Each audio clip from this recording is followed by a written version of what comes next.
Alright, gotta get the theme going. Won't you stop and take a little time out with me? Just take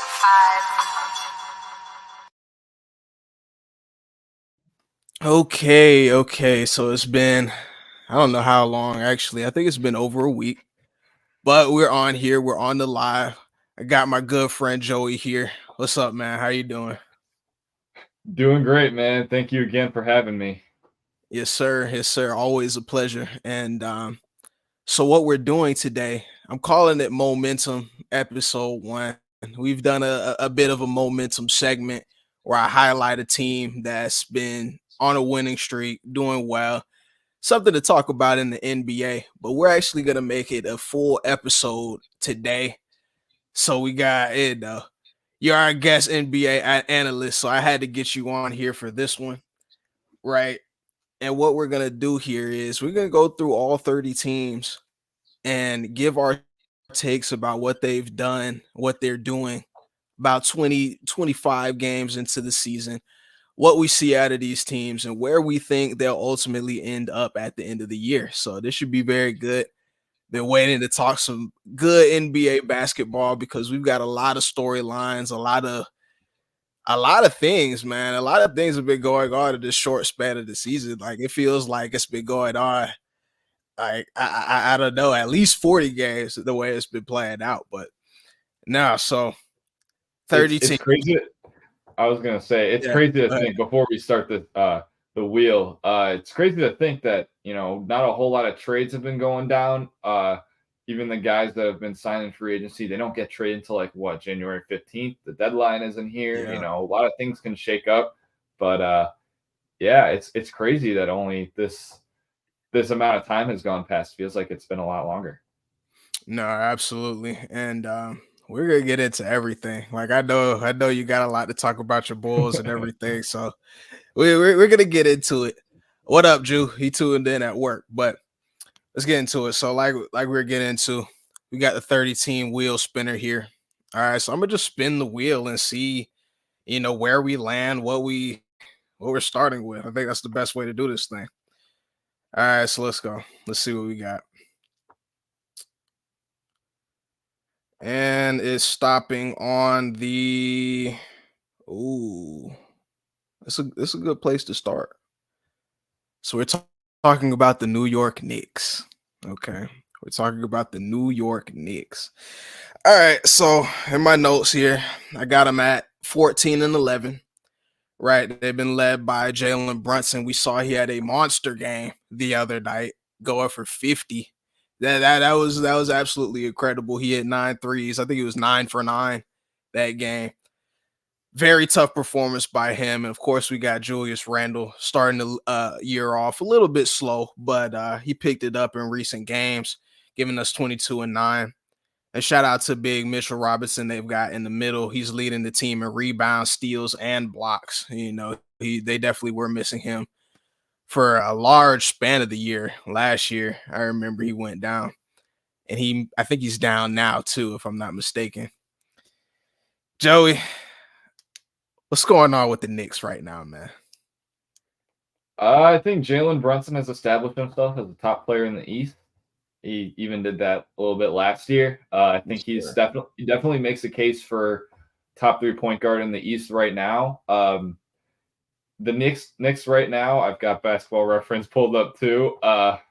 They're top 10 in offensive rating and they're top 10 in net rating, which I think is definitely something to definitely keep a lookout for. I think they're definitely going to be a solidified playoff team when it's all said and done this season. Yeah, no, yeah, definitely. I think so. And we're going to talk a lot about the East, of course, and some could say it's weak. We've got a lot of I'd say middle pack, mediocre, if you will, teams that are there in the East. But honestly, the Knicks are one of those teams that have been struggling to really gain traction. Like I mentioned, 14-11. You know, I, they've been on a lot of trade talks, right? Shout out this guy, Coach Thibodeau. I heard that he benched what's his name, man? Oh my gosh, the sharpshooter that they have. Um, I'm blanking on his name.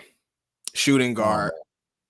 man, You know who you're I'm gonna make talking me about. blank too. You're gonna make me blank on him too. You know exactly who I'm talking about. Mm, But it's on the tip of my tongue, man.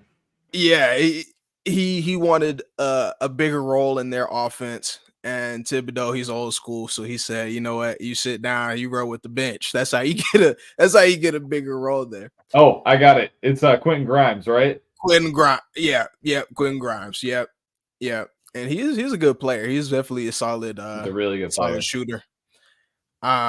It's a lot of questions surrounding that Nick team right now. I think they do need that third guy, maybe. RJ Barrett's had a pretty good year. I He's been just really efficient. I think we just need to see if that's gonna be sustainable. right. And I think it will be. We know RJ Barrett's history from Duke and high school, everything like that. If he turns into that type of player, with that type of aggression, I mean, I think they'll be fine. But in that big market, people are so antsy.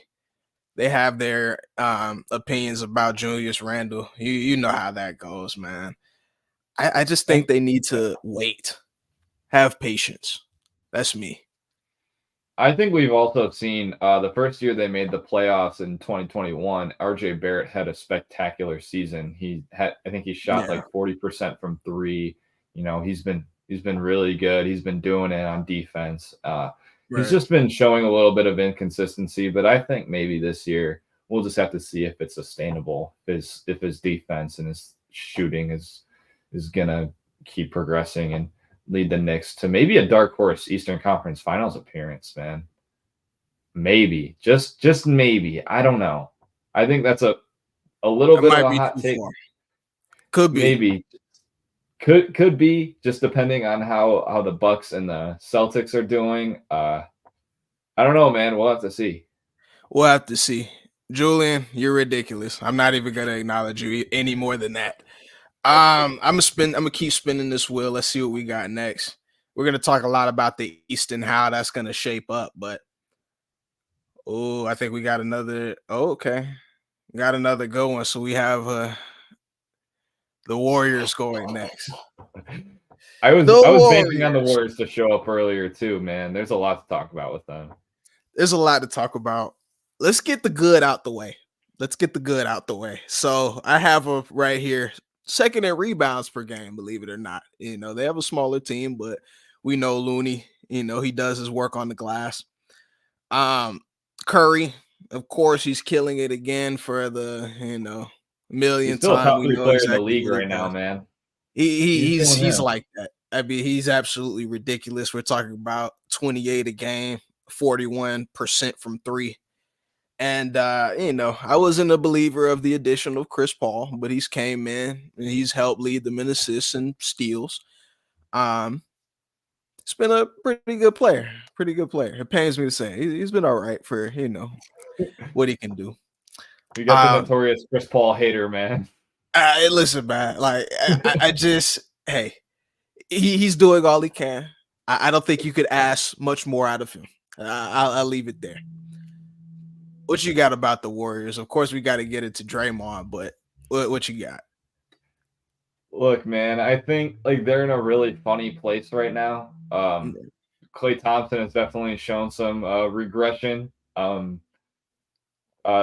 stalled contract talks with him. I don't know if he'll be a Warrior much longer. I know we had this conversation on a pod a few weeks ago. I Oh yeah, genuinely don't think he's going to be paid by anybody else outside of the Warriors. I feel like I still think he's taken a little step back in defense. They benched Andrew Wiggins in the place of the rookie Podzimski, if I'm not mistaken.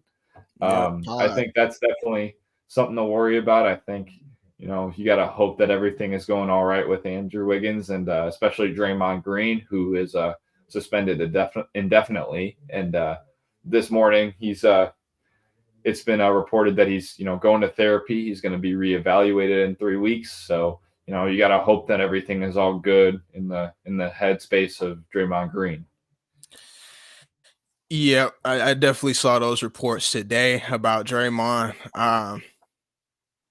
Like I'll echo what you said. We hope everything's going all right with that. We hope he's good, in his personal life or whatever. But we're here to talk about basketball, right? So we're here to talk Mhm. about basketball. Without Draymond Green, dare I say this team is not as good. He's the heart and soul of that team. He's the vocal leader. He's the most passionate. Usually, he's going to take that most difficult defensive assignment, whether it be, twos or forwards, even centers at times. I don't think this team is as good without Draymond Green. Well, you mentioned Andrew Wiggins, him getting benched. I don't know what's going on with Wiggins, man. I I I really don't know what's going on. I'll just leave it there. But he was a I think very key. He was a key part of that championship team. he two was the years ago. second best player on that team. He was the second best player for sure, and he also was a guy that took a lot of that defensive responsibility.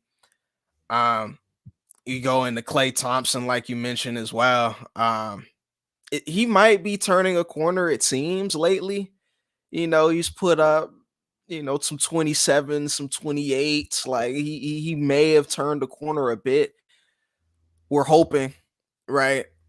But without those three guys playing at tip top shape, this team, I don't know if they even make the play in this year.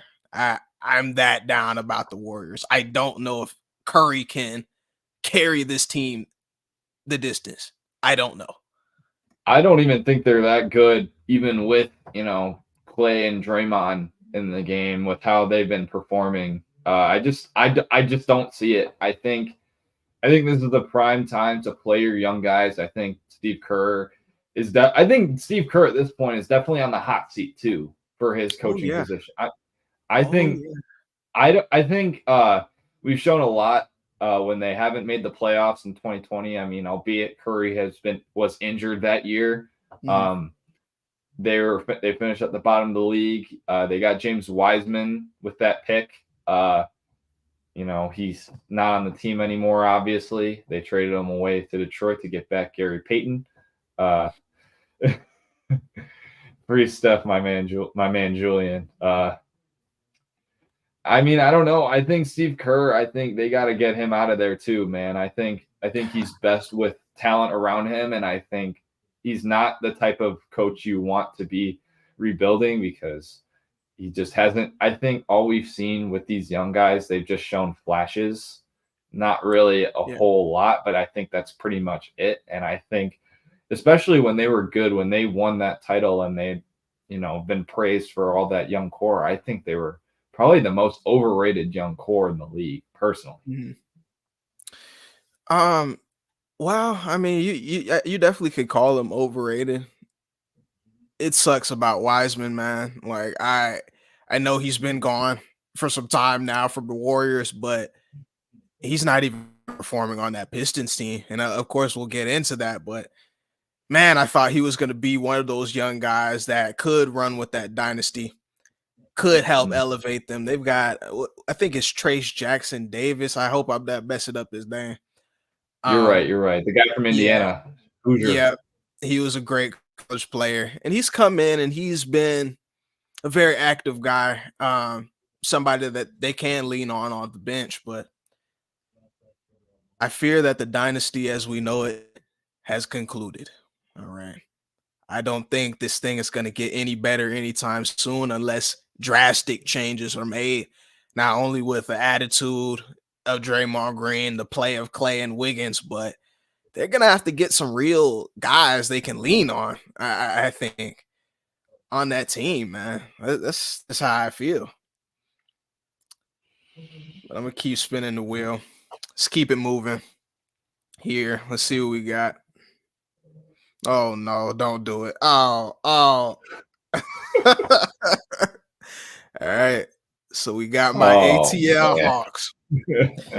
Joey, I have a bone to pick. All right. I've got a lot to say. I have a lot to say. I don't know if you can tell, but I got my Falcons hoodie on. We just got through losing to a 1-12 team. yesterday. Our head coach needs to be gone. It's terrible at the Falcons right now. But with the Hawks, man, I had a take maybe a week ago, maybe a week or so ago, that the Hawks are about two-way player away from being a contending team in the East. Now, let me explain. We're talking about a team that's top 5 in pace. They're number 5. We're talking about a team that's number 4 in points per game. And I failed to put Trae Young's numbers, but I am biased, yes. But what Trae Young is doing right now is absolutely incredible. We're talking about 28 points a game, along with over 10 assists. Okay. He's doing that with like 48% from the field. He increased his 3-point percentage up, so it's very serviceable as well. Very good right now. But yet, you look at our record, and we're 10-15. Okay, we're not very good. I believe that we have a top offense in the league that goes a long way, especially in a league where not much defense is played. We have a superstar on our team. We have a lot of other offensive guys that can come in and do damage on any given night. We just need some defense, man. We just need some defense. We need some defenders in there. But I pass it to you. What do you think about my Hawks so far? I'm sorry for what I'm about to say, and I think I was about to say this when I was on the very first time that you had me on this show. I am not a Trae Young lover. Okay. I am not a Trae Young lover. I think especially with this team, I don't really know if I'm a fan of the Trae Young DeJounte Murray pairing. I think they're better when just one of them is on the court. I don't think they're very good playing together. But like you said, score the 4th most points a game, I believe you said.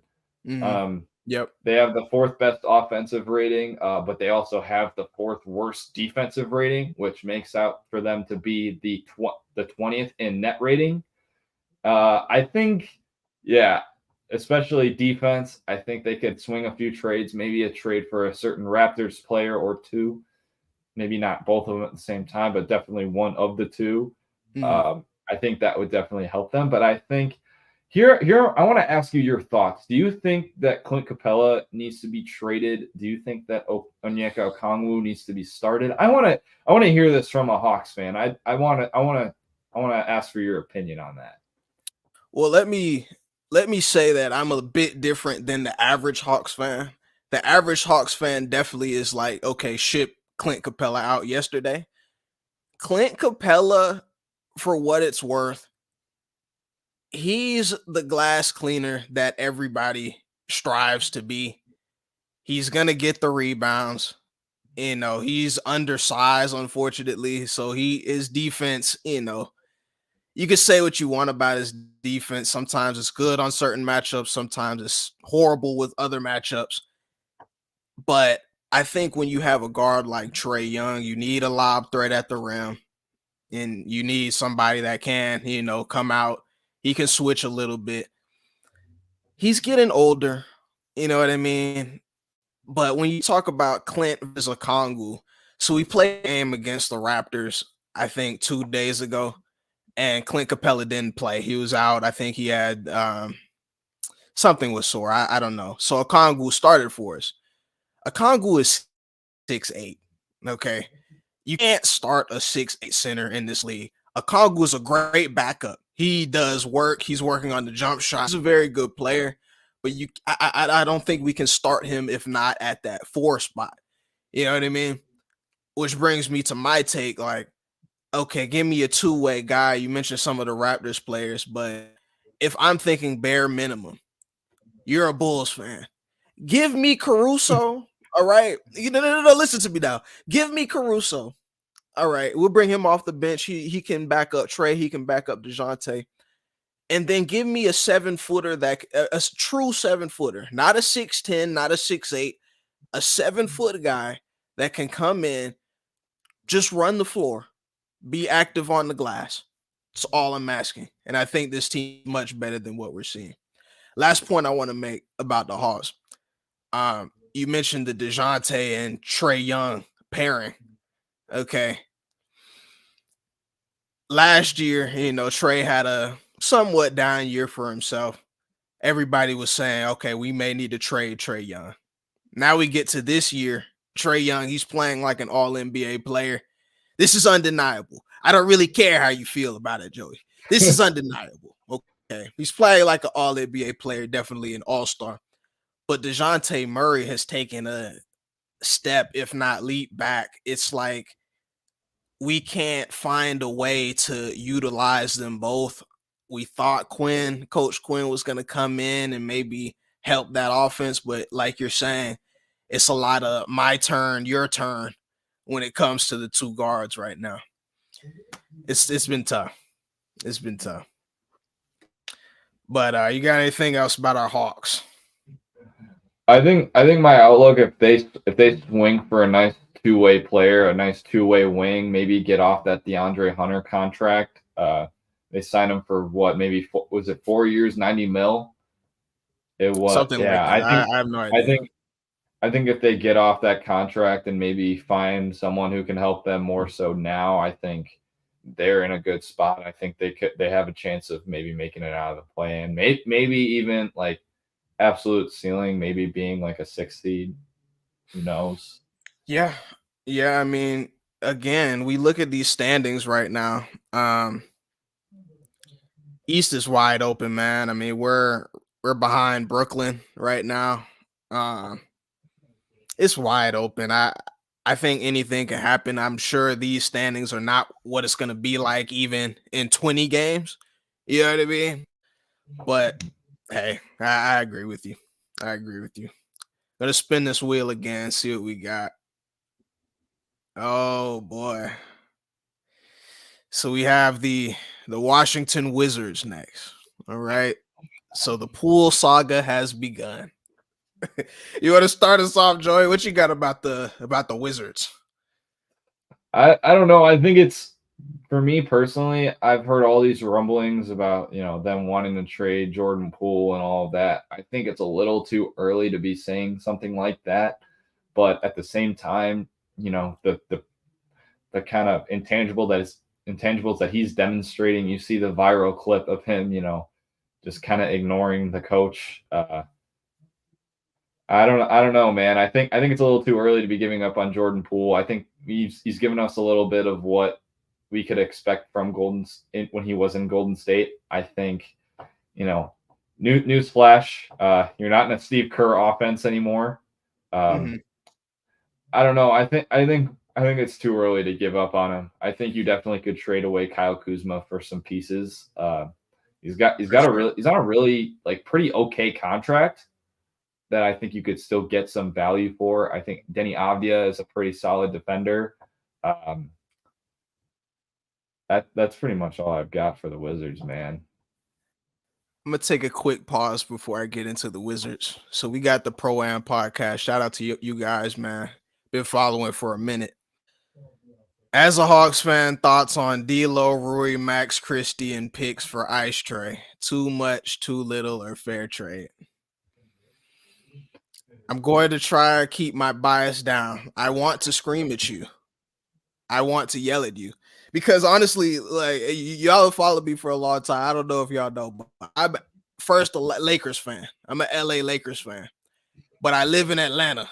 Okay. So I'm a Hawks fan when they play, right? How do I? Okay. No. How about that? Just no. That's never happening. That would never happen. I'm gonna add to that a little bit. I think like the whole like D'Lo Rui trade has been the framework of any sort of Zach LaVine to to LA trades. I mean, I don't see it even for Zach LaVine. Even if you don't include Max Christie, shout out Rolling Meadows represent. And I don't know. Maybe not as much picks. I don't understand it. I don't think either one of them will really help us. I don't see it helping our team as is. I think with Zach LaVine, maybe DeMar DeRozan, you want to get as much young talent as you can. I don't think D'Angelo Russell and Rui would really help in that sort of aspect. And even if you trade those guys, I don't think you're really giving up as much picks for Zach LaVine as me as a Bulls fan would like. So I just don't see it for Trae Young really either. No matter how much of a Trae Young hater that I am. But you see what he's saying, like, if he wouldn't take that for a Zach LaVine, if that's even up in the air, Trae Young, again, that's a top 5 point guard in the league. I don't really care, what we think, how we feel about it. The numbers speak for themselves. Nah, man, no. The Hawks would never do that. The Hawks would never do that. Absolutely no way. But we're talking about the Wizards, so let me get my Wizards takes off the bat really quick. So Wizards number 2 in pace. That's always good, especially when you have. Let me repeat that. So yeah, number 2 in pace. That's always good, especially when you have a young team. Kuzma 23 points a game, 36% from 3. Jordan Poole, like we mentioned before, he's struggling. I mean, again, it's a lot easier to play. It's a lot easier to play off of Steph. You got Clay out there, Wiggins, Draymond feeding you the ball, and you're shooting pocket, everything like that. But when you're one of the guys, if you're one, if not two, that role is very, very different. And I think he's getting a rude awakening about that. But I think it's ultimately going to turn him into a better player. He's young, right? He can develop. He can still, increase his trade stock, if not. But like you said, though, let's give it some time. Let's see what they can do. Maybe they can put some more defenders in that system. Their rookie's pretty good. Koulibaly, he's a pretty good defender, and he's played well for them. Next team on our list. Ooh, Dallas I'm excited Mavericks. to talk about these guys. I'm really excited. All right, that's on you, sir. What we got? All right. I'm going to start out when we're talking about. I want to start out and just get it out of the way. Derek Lively has been absolutely incredible for this team. He's leading the league in field goal percentage right now. He's that lob threat that I think Luka had always needed. That paint presence, young, athletic, big, who can block shots. May have remembered, I think their season debut, they played against Wemby and the Spurs. He did a fantastic job on Wemby. I don't know if it was preseason or in the regular season, but he did a fantastic job providing that sort of energy. And I think he was the missing piece that the Mavs have needed for a long time, because I don't think Dwight Powell or Maxi Kleber is really cutting it at that 5 position. But I also think they also made some other really good acquisitions. I think Derrick Jones Jr. from the Bulls has been pretty solid. I believe they add a little more rim pressure. Grant Williams too. I mean, there's been, I think the role players are all around pretty good. I think you just need a little bit of consistency out of them. Luka and Kyrie are gonna get theirs for sure. But I've got really high praise for Derek Lively. Yeah, I think Derek Lively is the guy that they wanted Dwight Powell to be, if that makes sense. Yeah. He's come in, immediate impact. He's going to be, a top 5 rookie, probably on that rookie team at the end of the year, I'm sure, if he keeps this up. But, let's get the obvious out the way. When we talk about the Mavericks, we're talking about Luka Doncic, 33 points per game, 9 rebounds, 8 assists to go along with that. Almost 50% from the field, 38% from 3. I mean, this guy is getting triple doubles in a half of basketball. All right. He's going to be up there in that MVP conversation, if not the MVP. You know what I mean? He's playing very, very well for the whatever consecutive season this is. He's going to be a handful. The only questions I have about the Mavericks, especially when it comes, playoff time, got to get Kyrie healthy, of course. He was playing well when he was in. But it's the size that they have. Derek Lively, great player. But does he have the size when we have to go up against a Rudy Gobert, and when we have to go up against a Jokic and Anthony Davis? You know what I mean? I think they're still going to struggle on that, in that side of things. That's just me. I think to But be fair, everyone's going to struggle against Nikola Jokic, man. it's true. But the key is to be able to at least throw bodies at him. You know what I mean? Like I feel like a lot of these teams don't have just warm bodies that they can throw in, at least bang with them. You know what I mean? Like we talk about a Ivica Zubac, you know what I mean? He did a pretty good job on Jokic, like one of the times they played this year. You know what I mean? Like that's just a big body that you can at least somewhat match his physicality. It helps a lot on playoff time. Helps a lot. Let's keep it moving. Let's keep it moving. And make sure y'all follow us at Take 5, man, and follow Joey as well. Shout out to my guy. His at's right there. Yes, sir. So we got another one. The Bucks. All right. Ooh. The Milwaukee Bucks. So that team had a lot of hype coming into this year. Right. So we're talking about a team. Let's see what we got. 19-7. Second team in the West. They're on a 4-game winning streak. Number 4 in pace, number 2 in points per game. And of course, Giannis, he's playing at an MVP level as well. We're talking about 31 points and 11 rebounds to go along with that. You mentioned that Jalen Brunson was a top 3 guard in the East, I believe. Okay. Now we don't forget about Dame Dollar. Like Damian Lillard can play. He was ahead of him. Don't worry, Mo. Don't worry. He's ahead of Brunson's better than Damian Lillard. No, I had Dame Lillard ahead of Jalen Brunson. Let me clarify that. Damian Lillard was one of the dudes that I had above Jalen Brunson. That's for sure. So where's Trae Young? I don't know. I think Trae Young's got to show me a little bit more. I got Jalen Brunson over Trae Young, man. I'm sorry, man. I just don't think like Trae Young is one of the worst defensive players in the league right now. I think that's media propaganda. That is propaganda. I'm trying to tell you. All right. Trae Young, he's top 10 in steals this year. All right. He's taking charges for his team. He's sliding his feet. I watch every game so I can tell you. That is propaganda. I won't let you get off the hook with that one. I will not allow it. But we're talking about the Bucks. All right. So I just wanted to mention Dame Lillard. He's putting up 26 and 7. Seems like he's kind of getting more acclimated into his role. What have you seen from the Bucks so far? Definitely taking a step back in defense. Right now, they're 21st in defensive rating right now. As far as net rating and offense, they're second in offensive rating. As far as net rating, they're still top 10. They're right there at 6. But I think defensively, they've taken a step back. Chris Middleton, he's been pretty good ever since he came back from injury. He's been fine. He's been doing his thing.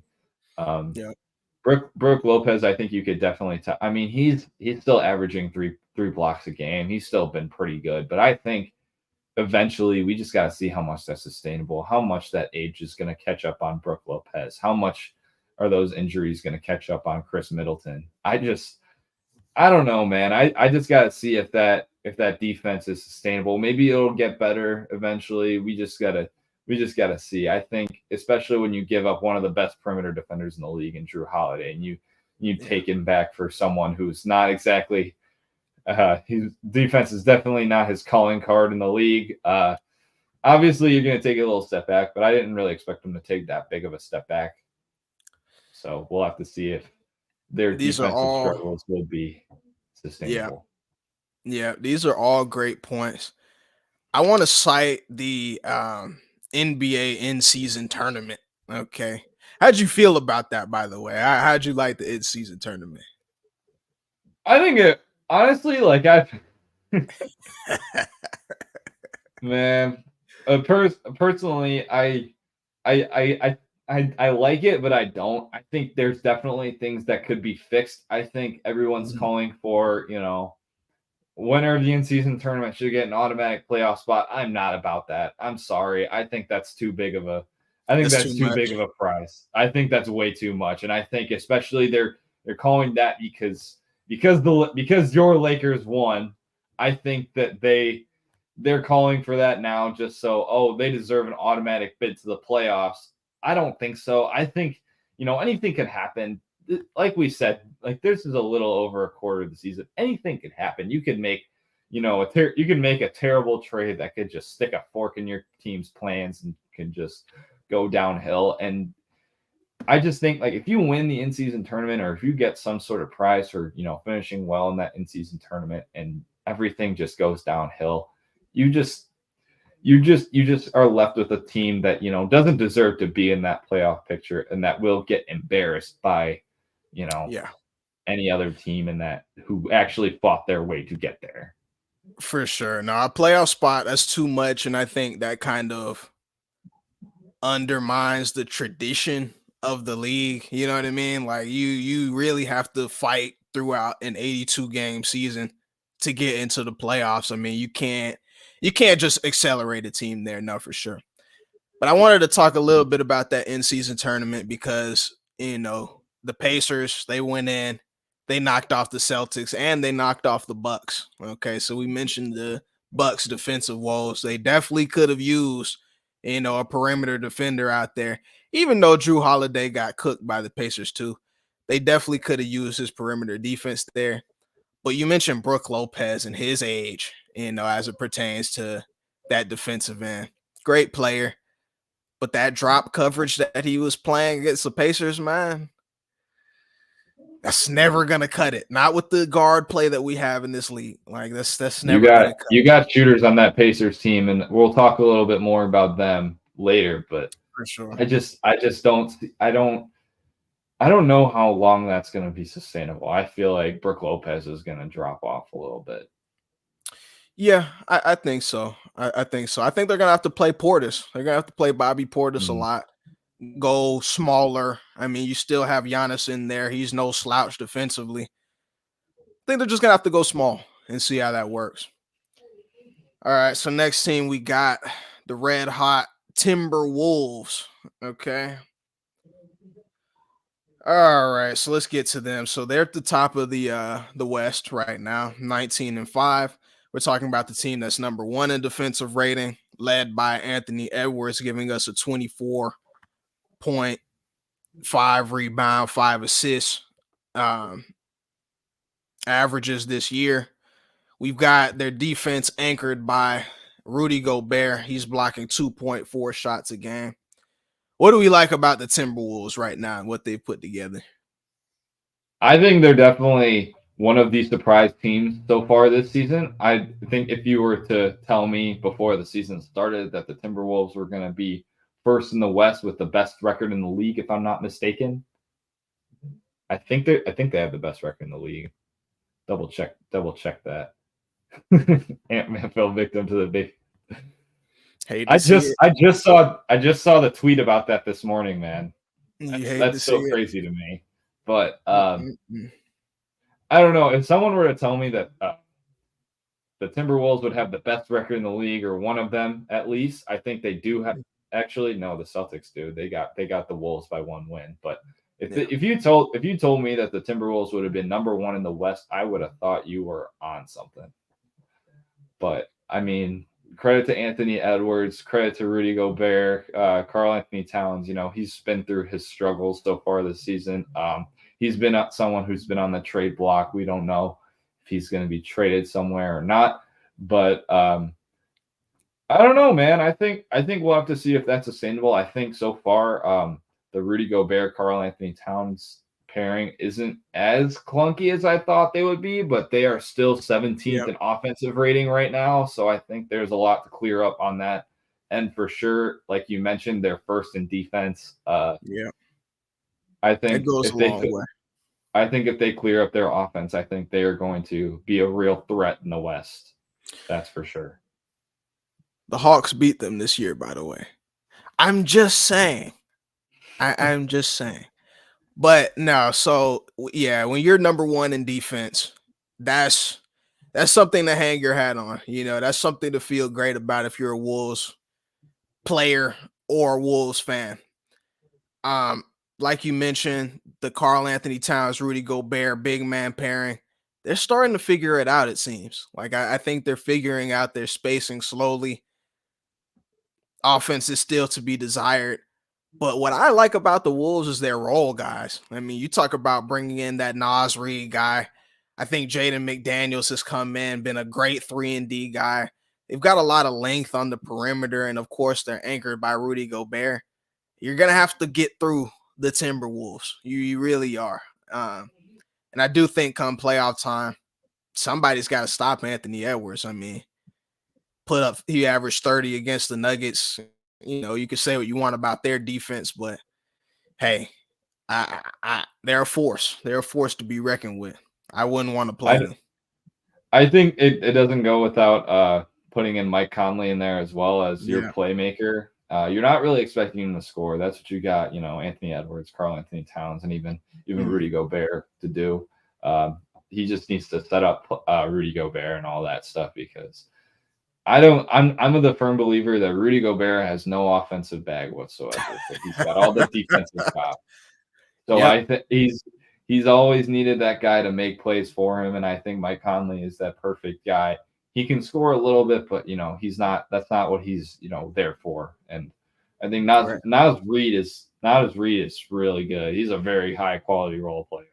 I think it's hard. You don't really think about him because he's behind Rudy Gobert and Cat, but I think he's a very quality role player. I think Nickeil Alexander-Walker is another role player to take into account. I think he's also up there in opponent field goal percentages this season. Who's been notorious for a shot chucker, but I think he's really made some defensive advances in Minnesota. That's for sure. Oh yeah. I couldn't agree more about that. Every point, pretty much. Every point. I'm going to keep it moving. So we got the Kings to talk about next. Okay, so we got to talk about Sacramento. You want to start us off, Joey? I think for the Kings, I think they got bounced first round in the playoffs. They took the Warriors to 7. I just don't think that they made enough moves to really move the needle for them this season. I think they're still a great team. De'Aaron Fox is still averaging 30 points a game. That's something to keep note of. The reigning clutch player of the year. I think they're still great offensively. I just still think they need help on that defensive end. Let me see. They're still in the middle of the pack, so I think they're a lot better than I thought they were going to be defensively. They're in the middle of the pack. They're 16th in defensive rating. As far as offense goes, I think they're still also in the middle of the pack. They're 14th, so they're probably in the middle of the pack as well in net rating. So I just don't think that they made moves that made me get out of my seat. I think they're still a very good team, but I think it's definitely going to show that all these other teams have them up. No, absolutely. I think they did get a little bit too complacent in the offseason because it was such a great year for them and their organization. I thought they should have dealt Harrison Barnes while his stock was maybe a little bit higher. He's a guy that's getting older. I know he has the veteran leadership, but to parlay that into maybe a playable center that could go behind Jokic, something like that, to just help out with those defensive responsibilities. And shout out to Keegan Murray. Saw him play in Summer League 2 years ago. I said he was the best shooter in his class. He's a good player, man. Everybody wants a Keegan Murray. Everybody wants a Keegan Murray. I'm going to keep it going here. Some of these teams we'll get to, I won't have much for. I'll let you know now. But got another one coming up. So we got the OKC Thunder here. All right. So what we got about the Thunder? I feel like Julian's going to say something about Josh Giddey in the comments here in a little bit. But before we get, I'm just manifesting it right now, man. But I think Chet's looked very impressive for his rookie year. Very. He's already top 5 in blocks per game right now. I think that's fantastic. They just got a whole lot of studs on that team. Shai Gilgeous-Alexander, he's averaging 30 for, again, so far the second season in a row. He's been absolutely on a tear. The Thunder are 3rd in the West right now, if I'm not mistaken. No, they're actually 2nd. Wow. Yeah, 2nd in the West. they've been I think so far, like I want to say they've been the surprise team, but I feel like so many people penciled them in as the surprise team that it's not surprising that they took this step. Mm-hmm.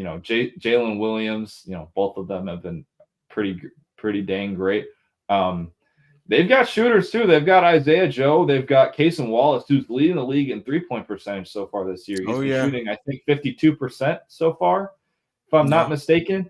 They've been great. They've been so fun to watch. I watched the game when they played the San Antonio Spurs. I mean, they don't have too much outside of Wemby to show for it again. Right. But the Thunder have been so much fun to watch. It's so great to see, Shea Gilgeous-Alexander doing his thing. Just watching Lou Dort be an absolute defensive pest. They think that they're going to be in the Lauri Markkanen sweepstakes. I honestly don't think they need a Lauri Markkanen personally. Having watched Lauri Markkanen in Chicago for several years, I just don't know if he's going to be able to be like that second or third guy.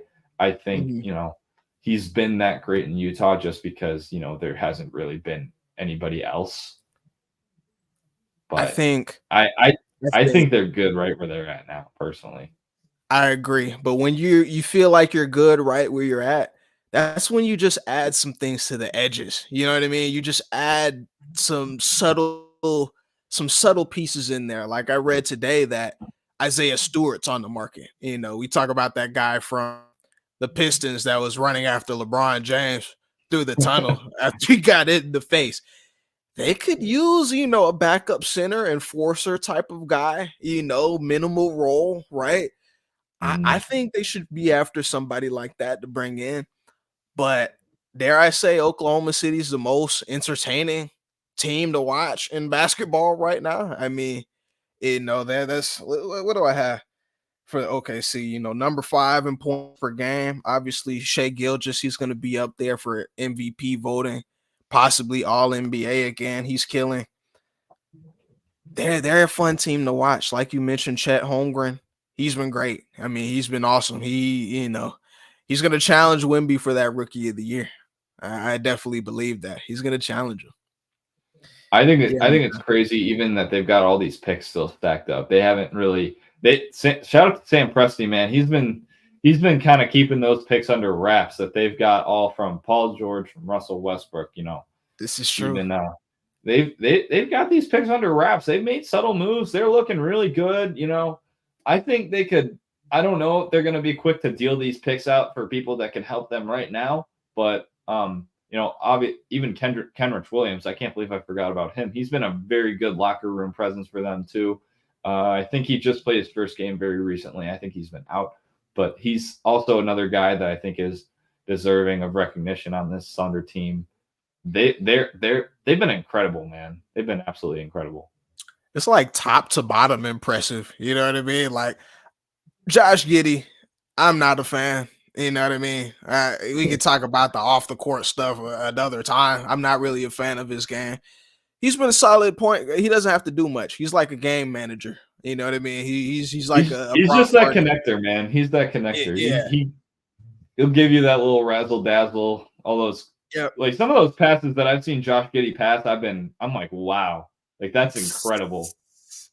He's all right. He's all right. I think he's good for what they're trying to do, what they're trying to accomplish. I want to keep it moving though. We got the Cleveland Cavaliers next. Okay, the Cleveland Cavaliers. So I got into a large X argument about over the Cleveland Cavaliers the other day. Guy posted something about, I really don't even want to get into that, but basically he tried Donovan Mitchell. There's a lot of people out there that are not fans of Donovan Mitchell. They don't believe that he's the type of guy you want leading your team, etc., etc. We get into all of that. 27 points per game. That's around what he does nowadays. And he's averaging a career high in steals.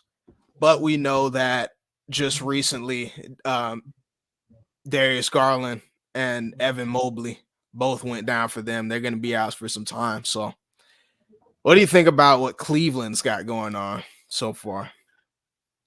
I'm gonna be honest. I think I may have said this on the pod a little while ago. I thought the Cleveland Cavaliers are going to be the surprise team in the East. I also think that they would have had a dark horse Eastern Conference Finals appearances. I was very high on them adding Max Strus and George Niang, both 40% Great. shooters from three, and I think that's something that Cleveland really could have used.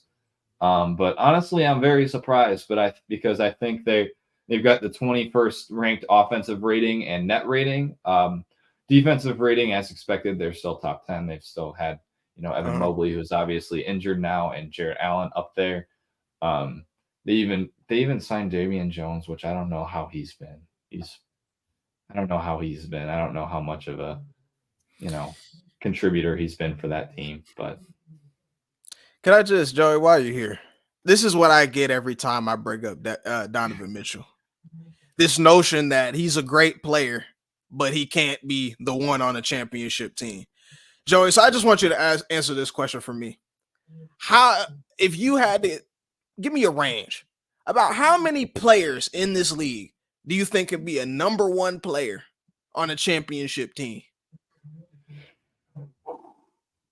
Man, rough estimate, I genuinely think that's a hard question. I think you've got guys that have already proved it. I think you've got, when you count them out, if you want to count them out, you got Steph, you've got KD, you've got Jokic, you've got you got Jason Tatum at this point. I mean, I genuinely I don't think Kawhi Leonard's at that point anymore. You got LeBron James, you got Anthony Davis, give or take, whichever you prefer. I think I don't know. I think maybe 10. I'm just ballparking at this point. 10. I haven't even mentioned Giannis at this point. But I honestly think that there's maybe 10 guys that I could confidently say that they can be a number one option on a championship team. Okay. So let me stop you there. So if there's only 10 players, let's it might be less than that. Let's say there's 10 players that can be ones on a championship team. Okay. That means that everybody else can't. So when we get into the, maybe even the Bookers of the league, like maybe we get into the Jaylen Browns or all these other good players that we have. So they're not ones on a championship team either. So how is that? Why do we use this to take away from what Donovan Mitchell could do on a basketball court? You know what I mean? Like, why is that a knock on him? Oh, he can't be a number one. He's not a top 10, Hall of Fame. What are these guys? Like, I just don't. I never get that argument. I never get that argument of why that's like this profound thing that people have to critique players. I really don't know why. Yeah, Julian over here talking about Jimmy Butler is better than Donovan Mitchell and all this. I'm not even gonna get into these things. You know what I mean? All I know is that Donovan Mitchell is a great locker room guy. That's been reported. He's gonna give you the points. He's gonna give you the attitude, whatever. You can say what you want about his defense. He's trying to improve. You know what I mean? But for that Cavalier team specifically, I don't think they have enough around him for us to be throwing in, take this team to a championship. You know what I mean? Like, I don't think we can do that. That's just me. I think it's dependent on Evan Mobley when he gets back to, take a leap offensively. I think I don't know how reliant like he's gonna be. You may have to, trade away Jarrett Allen, have Evan Mobley run the 5, maybe get like a stretch 4, maybe small ball 4, maybe a Harrison Barnes-esque type of dude. Honestly, he's and I'm just spitballing at this point. Mm-hmm. You get a little veteran presence. You can give him that little bit of that 3-and-D type of presence, but I don't know. I think something they gotta really make a move to kind of bolster their offense a little bit, because right now as it stands, it's definitely a bit concerning. I could go in on that Cavs team. I really could. I did like their pickups, like we mentioned, but I think that that core group We saw them in the playoffs. We saw what happened. No spacing. We're relying on Darius Garland to be the second star, superstar, whatever. I just don't think they're there yet in their progression in the league. They're very young. We'll see what happens moving forward. But I got the Heat next on deck. So the Miami Heat is next. All right. Bam Adebayo. It's a 15 and 11 team. Bam Adebayo, 22 and 10. I don't know how to pronounce the guy's name, so you got to help me out. Jaime Jaquez Jr. Jaime Jaquez, I believe it is. Okay, Jaime Jaquez Jr. He's gonna be top 5 in rookie of the year voting. 13 points per game, 40% from 3, 52 from the field. What do we like out of the Heat right now? Mo, I remember having this conversation about Bam Adebayo with you a little while ago. I'm very impressed with it seems like Bam Adebayo is getting better offensively. He's starting to take more middies. I want to see him, stretch that range out to the 3-point line a little bit. But I think compared to his maybe like 17 points a game, he's average putting that up to like, what do you say he's at 22 points a game right now? 22. That's really promising. And I think he showed last year in the finals that Denver's scheme was making Bam Adebayo score. He wasn't a very high volume shooter. So as long as he's in there in the paint, putting up points in the paint, maybe taking a little midi here and there, as long as you're making him shoot a lot of shots, as if you're the Denver Nuggets, you can live with that. But I think now that he's starting to make an impact, shoot more shots, spacing out a little bit. He's already one of the most versatile defenders in the league. And so seeing that little progression for Bam Adebayo, I think is definitely promising. Jaime Jaquez, as we mentioned, definitely a great rookie. I think right now I think they're 5th in the East right now, if I'm not mistaken, behind, obviously the Boston Celtics, the Bucks, even the Magic. I'm excited to talk about them too. And the Sixers. I think they're showing. I thought they were going to be, maybe a play-in team at best, but right now they're showing them, maybe we don't need Damian Lillard to be on our team. He would have helped, but I think they're doing just fine. I think they're definitely impressed me so far.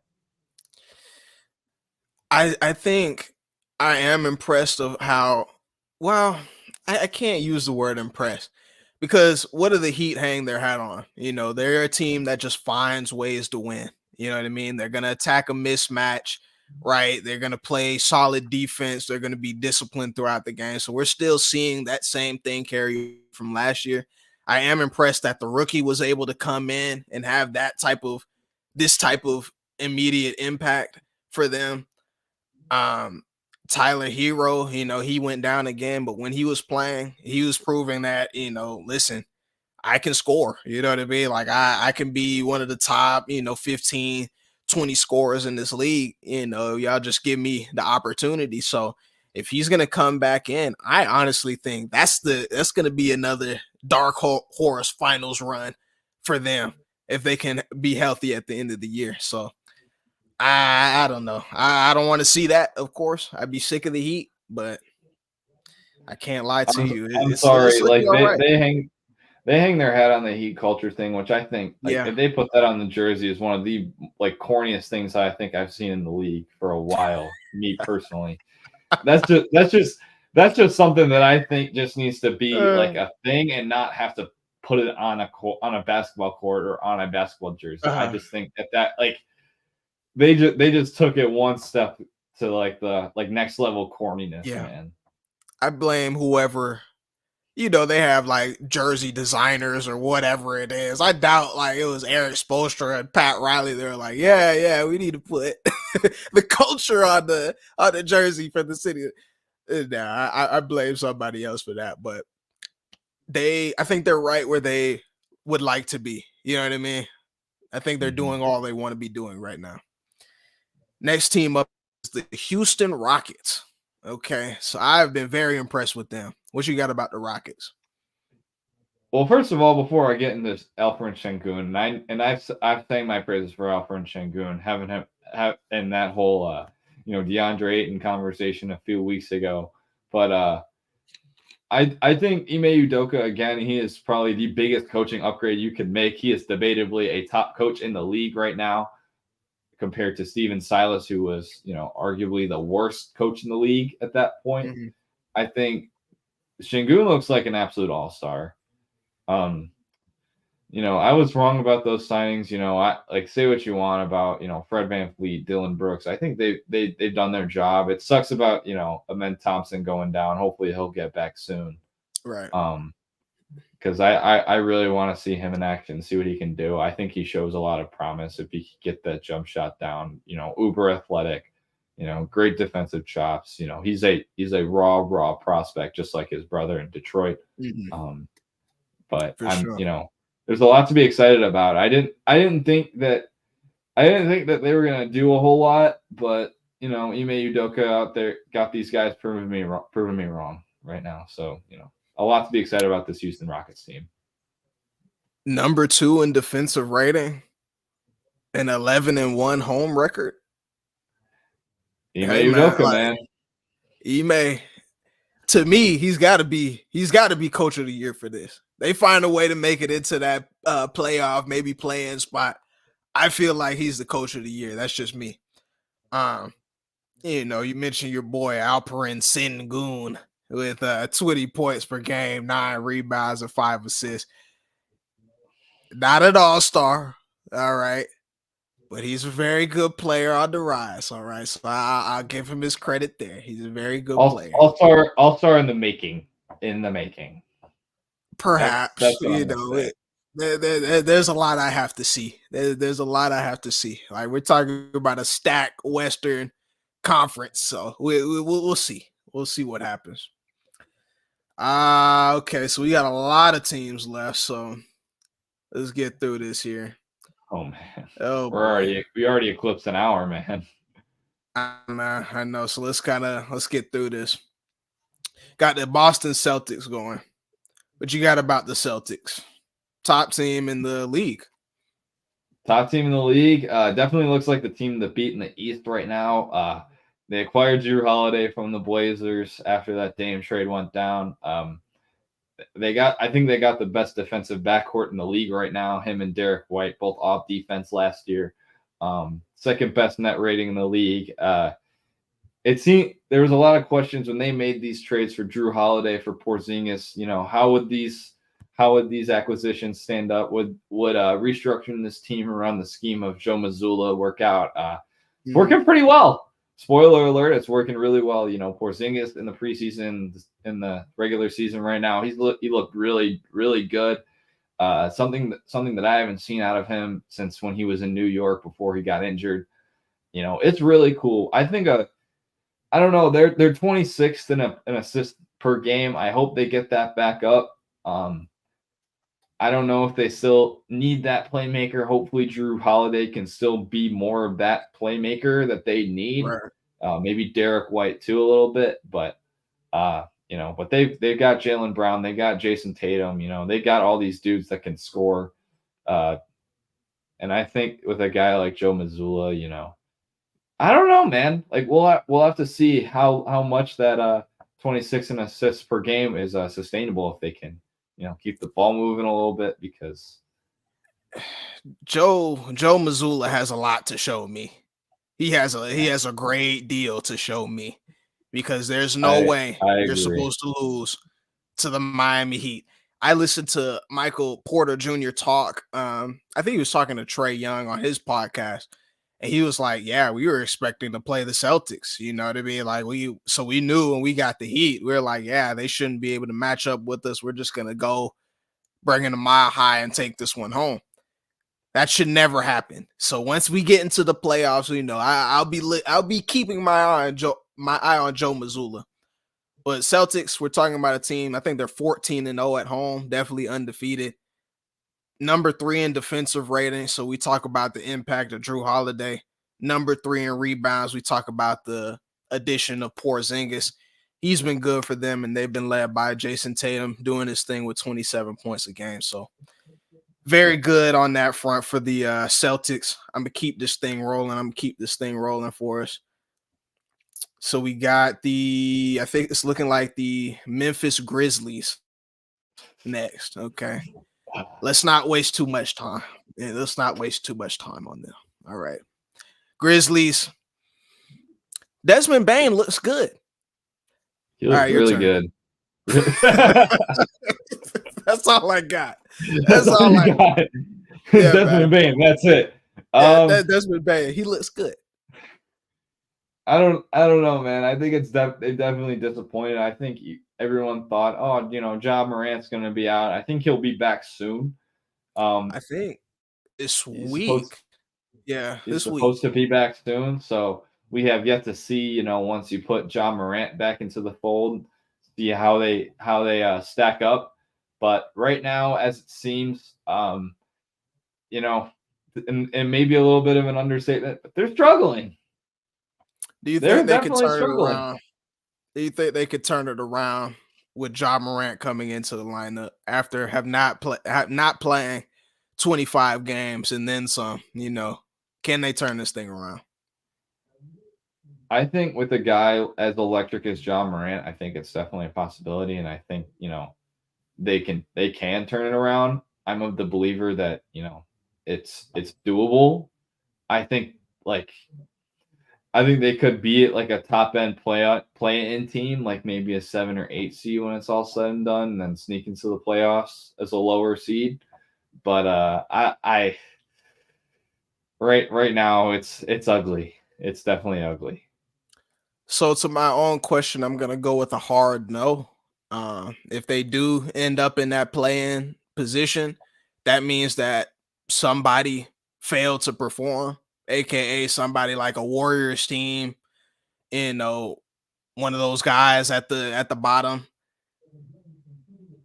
If they find a way to make it into the play-in, I think that's a win for them, considering all that has been going on and all they're continuing to go through. Ja, he's still gonna have to get his sea legs, I think. Like I think he'll be ready to play, be hyped up, but after not being there, it's tough. It's definitely tough. All right, I got the Sixers next. All right, Nick Nurse's team.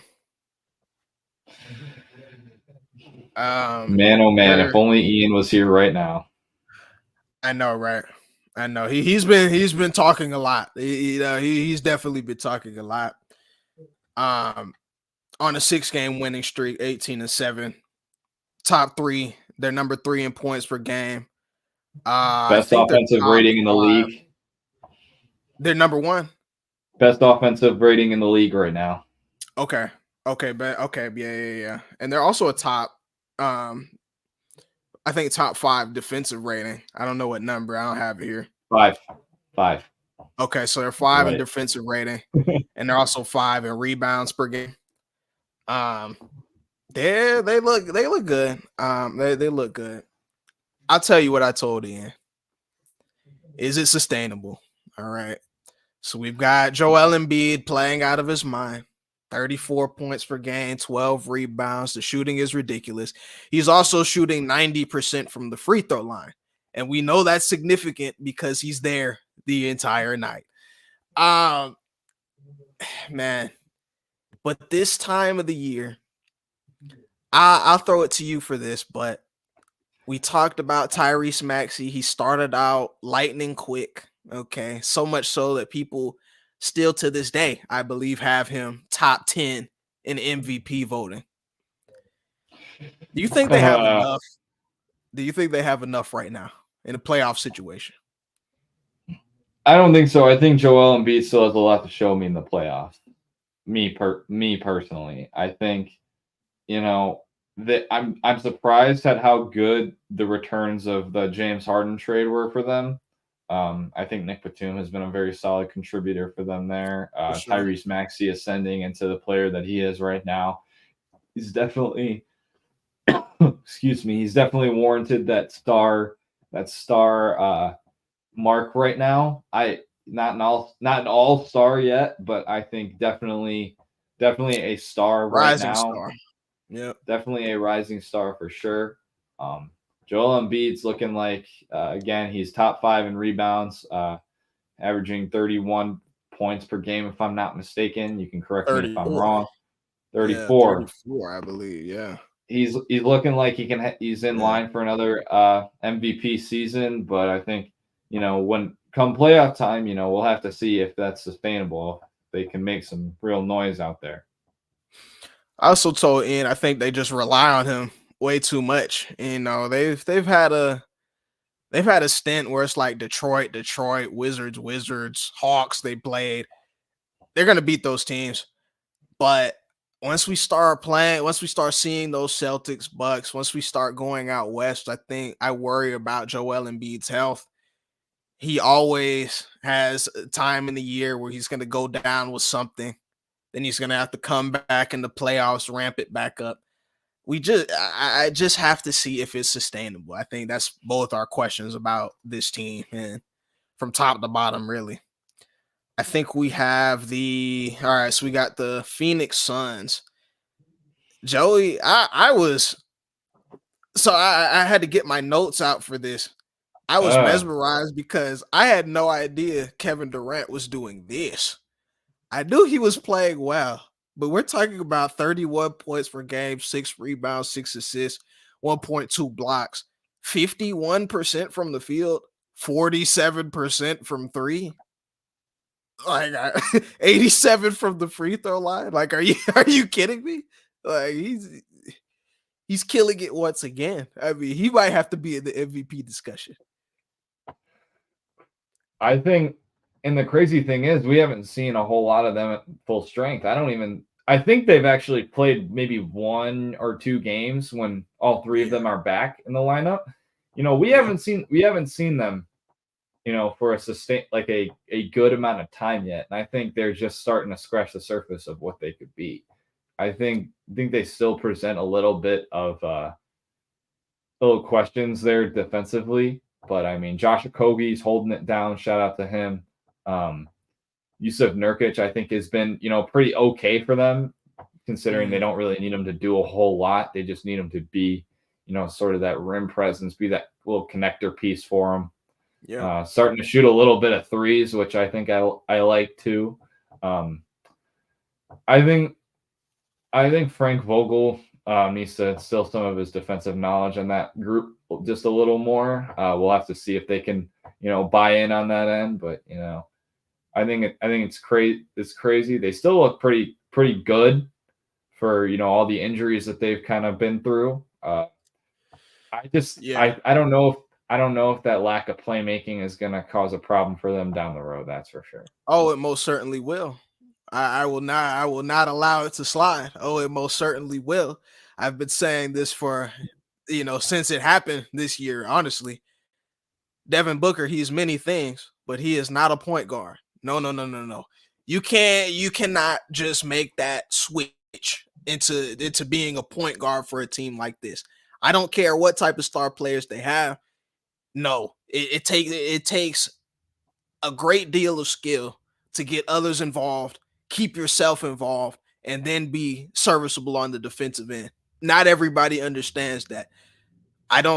They're gonna have to put in some type of point guard in there soon. I don't believe in Beal. Unfortunately, we've seen that he's just I not don't going to be either. able to. I don't He's either. not going to be able to stay healthy.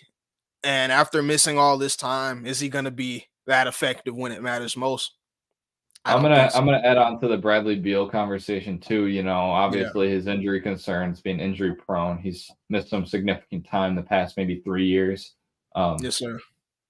he's gonna have a magnifying glass on him more than ever right now. He's been in a scenario for the only time in his career, mind you, been on a team that has championship level expectations. None of his Wizards teams Right. made it that far, but it's hard to see, like, when they actually get into those big moments, will he produce, will he shrink? He's been notorious for being kind of an empty stats kind of guy, an inefficient guy, just kind of shot chucker, not really a good defender, not much of a playmaker. So we'll have to see, in those big moments, will he shine, will he shrink? Because Right. that magnifying glass on him in the playoffs is on him more than ever right now. It's going to be large, and it's just been a long time. It's really just been a long time that we've seen him in those playoff positions. But I think this team is just Brooklyn 2.0. Booker's missed some time this year as well. Kevin Durant, oldest guy on the team, it seems like he's been the only steady force, and he's been keeping them afloat. Honestly, I'm gonna keep it moving. Those shot splits are unreal by Kevin Durant. When you told me Unreal. that, I was flat. I may not have showed it, but I was flabbergasted. No, it's actually sick. Like, and I could tell during the game, like I'm watching him make all these threes, but I'm like, I didn't realize it was like that. I mean, it's crazy. But Joey, you good though? You want to keep going with this? We still got let's keep going, man. All right, let's keep it going. So next team we got is the Denver Nuggets, the reigning champs of the NBA. Okay. Just real quick. I put a comment on this TikTok, okay? And it was this guy, he was watching the Cavaliers play the Nuggets, and he put all these clips of Jokic getting beat on the defensive end. I said that the only knock on Jokic is he's a defensive liability. Okay. My phone's been going crazy ever since. This is like 2 weeks ago or something like that. The comment almost has 3,000 likes, hundreds of comments. I'm like, hey, some people agree. Some people are like, you're crazy. You don't watch, whatever. Does Jokic play defense? Like, I don't think he's as much of a liability as people like to say that he is. Personally, I think he is, a fine defender. I'm not going to say he's a good one, but I think he is a passable defender. When people think of being a defender at the center position, you think, oh, you got to get blocks, you got to protect the rim. I think he's a solid interior defender. I don't think he's all that of a rim protector, if that makes sense. That's not what you really needed him to do. And people forget in that finals run, he was pretty dang good defensively. And tell me if I'm wrong. I think he was pretty good. I think their defense, their team defense elevated to a great point during that finals run. Individually, the only pushback folks will have for me that I'll accept is, okay, when he did see Anthony Davis, he was able to outplay him and stop him from being a great threat. But my thing is, and this I tried to explain this to Julian, Miles, Ian, and them because they don't actually know basketball. I tried to explain that the NBA is ISO pick and roll heavy. Okay. So if I'm playing the Denver Nuggets, I'm putting Jokic in the pick and roll every single time because him and Brook Lopez move the same. Jokic may be younger, but they have the same foot speed. You know what I mean? So he's gonna play that same drop coverage or whatever. The same drop coverage that made Devin Booker look like Kobe Bryant in that series, right? The same drop coverage that made LeBron James on the Lakers look like LeBron James on the Miami Heat during that series. Like that's what he's gonna do. I don't know how sustainable that is once you take away some of the key role players that they have, key defenders. We talk about the Jeff Greens, the Bruce Browns that you could put out there that really help them. I'm not very high on the Denver Nuggets. I'm not very high on them. They could end up proving me wrong again. I don't know. Jokic 27-12, almost 10 assists on 54% shooting. Jamal Murray, he's been somewhat healthy this year. He's playing well. They're good, but I don't know if they're championship good anymore. That's me. I think they've had such high expectations because last year the Denver Nuggets built as good of a team as you could probably build because they had such a perfect way of building. Like that's probably like the best built team that I think I've ever seen.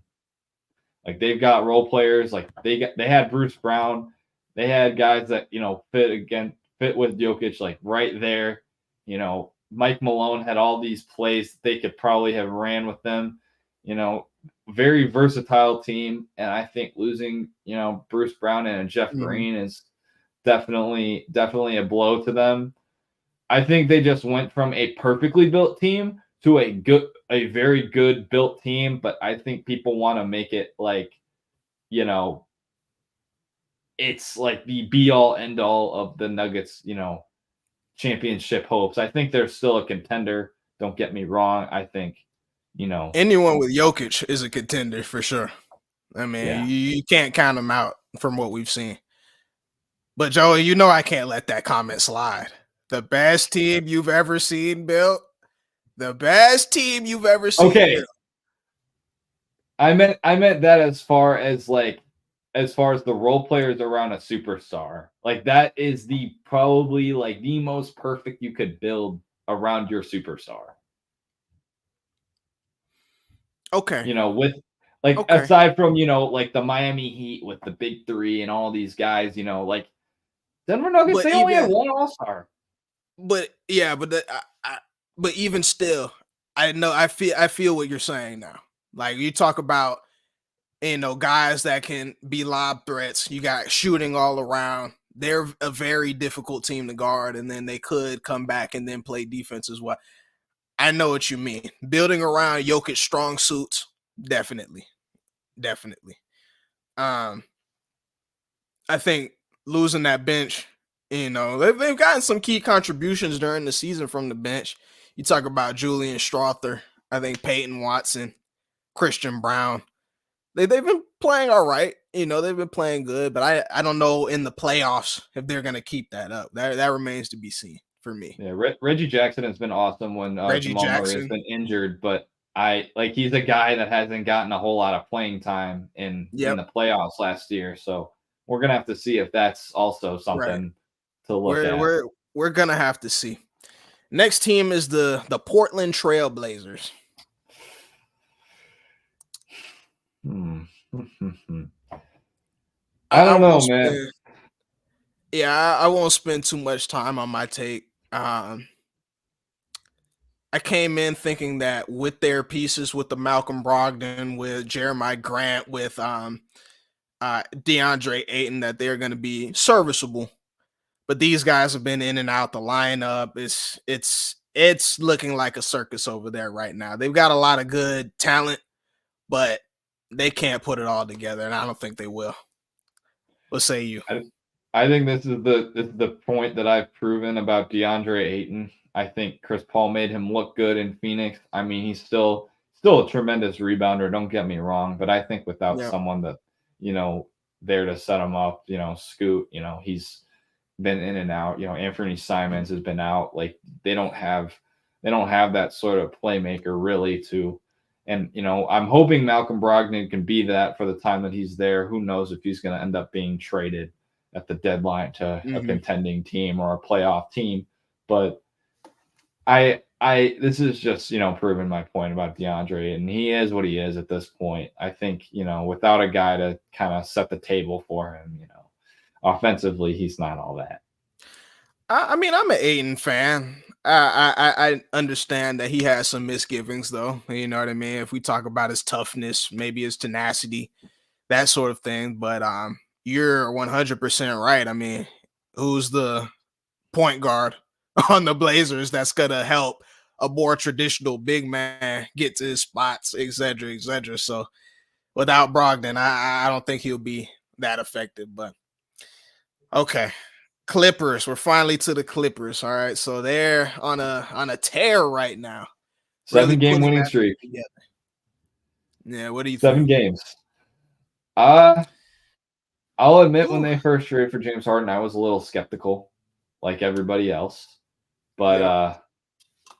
I don't know. Like I think I have to see a little more. I like the Daniel Tice edition. Um, I think Zubac is definitely underrated. Mhm. They got all these underrated pieces. They got off that Marcus Morris contract. Thank God. Um, I think we'll have to see a little more about how they play together. But so far, I'm liking what they see. They got on a tear. Kawhi Leonard has been playing out of his mind. I think when they were struggling when they first traded for James Harden, people were saying, we don't know if Kawhi Leonard is that dude anymore. And I think I may have said it earlier, but as of recently, he's been playing really, really well. He's on a tear. But Just to I don't echo know, man. that, Yeah, just to echo that, I think we do definitely need to see a lot more, but we know that it's trending in the right direction, it seems, right? So I think the biggest thing that could have happened was Russell Westbrook saying, "Hey, listen, guys, the way we are is not working. The way we're going is not working. I'm going to sit down, come off the bench, be the energy guy for you guys, and you guys make the defined roles between James, Paul, and Kawhi." It's the best thing that could have happened, I think, for them. I said that Harden may need to come off the bench. He's the new guy in the situation, whatever. I'm a Russell Westbrook fan, and he was playing very well before Harden got there, but somebody had to make the sacrifice, and I'm glad it was somebody who was able to make it work. You know what I mean? Right. So The Clippers are 5th in net rating right now. They're 6th in defensive rating, and I think they're just out of the top 10 in offensive rating. But I think being 5th in net rating right now is nothing to bark over. yeah, Are they going to be like a surefire contender up with the ranks of Denver and Phoenix and the Lakers? I think it still remains to be seen. We just got to see if that health is going to be sustainable, if Kawhi Leonard's play is going to be sustainable. I I think think they that's the still have a biggest lot to thing. prove to me. I think the health is going to be the biggest thing. If they're all healthy, then I think just by star power alone, they'll be a contender. But yeah, we got to see the health. So, all right, Spurs. I'll go with this. Wemby is a very good player. I think he is a generational talent that we are all looking for. Before we get into that, I know you can talk about the efficiency, whatever you want about him in his first year. I'm gonna say it today because the entire NBA world is afraid to. We've got to move. We've got to move on from Greg Popovich. Okay, we've got to move on from Greg Popovich. He can remain in the front office if he'd like to, but now I need somebody young. I need somebody young. I need somebody hungry. I need somebody who's with better player development for this today's athlete. You know what I mean? I do not believe that they're using this kid right. He's developing day by day, but I think they just need to bring somebody in there, and I think they'll be better for it. You can't lose 17, 18 games in a row. I don't care. You can't do it. All right, I'll pass it to you. I kind of agree. I think we don't want to have this conversation because of his repertoire as a head coach ever since Tim Duncan came into the fold for this All team. time But Hall of Fame champion. all time, and no one's denying that. But I think you do need a new voice for this team. I think making the decision to play Jeremy Sohan at point guard, I think is not the move. I understand it, but I don't. I'm not a fan of it. I don't think he's a playmaker. I don't think he's the guy that you need, controlling that offense. And with a guy like Wemby, I think you kind of hinder his development a little bit. Devin Vassell, he's been playing out of his mind. Yep. I think I know that you want to play Keldon Johnson at that small forward position. You're trying to get all of them out there. You got Zach Collins out there at your 4 or 5, depending on what you consider Wemby to be at this point.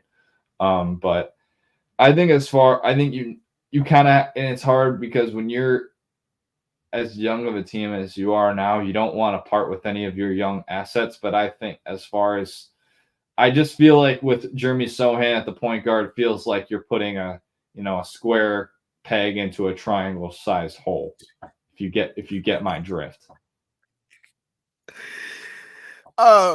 So what you're trying to say is, I'll be blunt about it.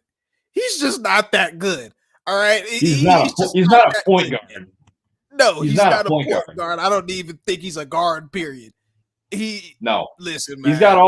He's got all the defensive upside in the world, but offensively, he hasn't shown me enough to warrant me saying, "Oh, he's a point guard." He says the right things. He's a good kid. You know what I mean? Very enthusiastic. I know he's passionate about basketball, but yes, we've tried to make him into something that he's just not yet. And that one-handed free throw It's gotta stop. I don't care how much you think it's going to get. It's gotta stop. All right. All right, Charlotte Hornets, man. I just have one thing to say about them. That's it. Terry Rozier. All right. Terry Rozier, Terry Rozier, he's having a career year for himself. You know, we talk about 23 points per game. He's not a guy that's going to lead them anywhere with LaMelo out, but he's playing very well, and I'm glad to see that. So, you got anything about the Hornets? There's not really much else to say. I mean, in my very few notes, I probably had maybe 2 or 3 lines. Basically, not much to say. Terrible defensive team, as to no one's surprise. LaMelo Ball injured again. Now we got to start raising concerns about his health and everything. Other than that, a bright spot there, Mark Williams. He's looking like a pretty solid center.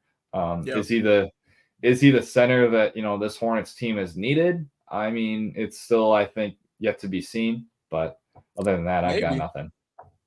Maybe. Yeah, I'll leave them alone. Brooklyn Nets. I'm excited about this one. Are you? Okay. I'm excited. I'm excited about this one. I mean, they're 9th in the East right now. Like you said, they're ahead of your Atlanta Hawks, but I think there's plenty to be excited about. They are the best rebounding team in the league right now. I saw that. Isn't that crazy? Only 3 guys who are 6'10" or taller. When I've watched a little bit of them, I think they got, Jacque Vaughn's got these guys playing. He's got these guys playing for sure. I think something that really sparked my interest when Nick Claxton was injured for a little while, they had Dorian Finney-Smith start at that 5 position. They also had Ben Simmons start up there too to give him a little bit more size up there. But I think, that's something that really piqued my interest. Cam Thomas has ascended into a nuclear kind of scorer. I'm glad they're giving him the freedom with the ball, having him score. And I know ever since they let Kevin Durant and Kyrie Irving go at the deadline last year, they kind of kept Cam Thomas under wraps.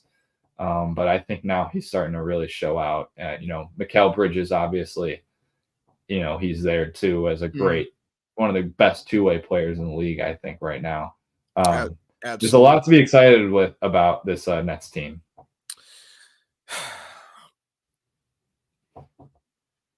Well, let me first start by saying they should have dumped Ben Simmons yesterday.